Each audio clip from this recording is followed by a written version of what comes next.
Yellow in autumn attracts pollinators. I'm Cathy, and this is my windy garden.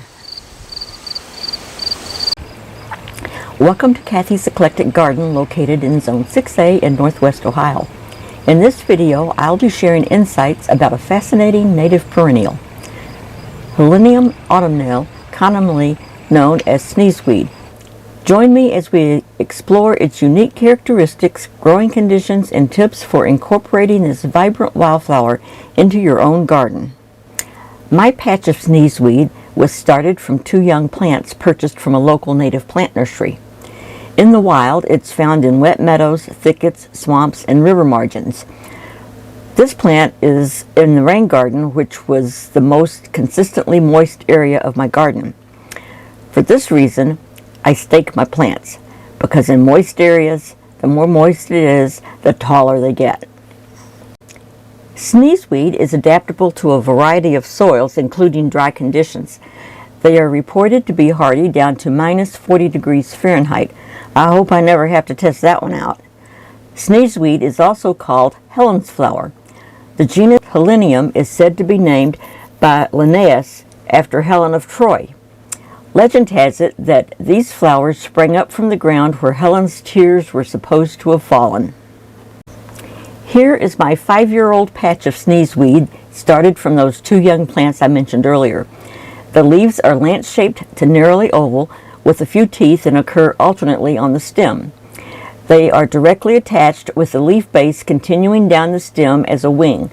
Sneezeweed stems can be slightly hairy and they can reach 5 feet or more in height.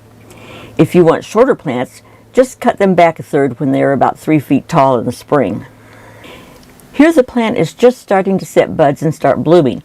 The flower heads offer nectar and pollen as rewards to a wide range of insects. Some of the many insects that visit sneezeweed are long-tongued and short-tongued bees, wasps, flies, butterflies, beetles, and skippers. As the flowers start to fade, deadheading will stimulate new growth and you will have flowers until frost. We had a visitor while filming.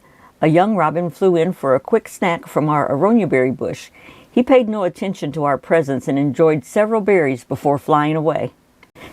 Sneezeweed is a member of the aster family. Some plants in the aster family bloom in early spring, but from midsummer through the end of fall is when asters really show off in the garden.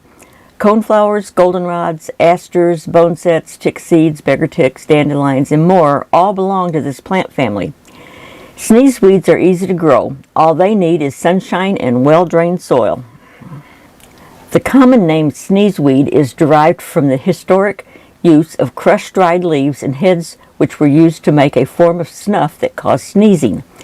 In certain cultures and times, sneezing was considered as a way to rid the body of evil spirits or a way to loosen up a head cold. To show the strength of sneezeweed, this plant was completely hidden from view by taller plants that had already bloomed and were dying back.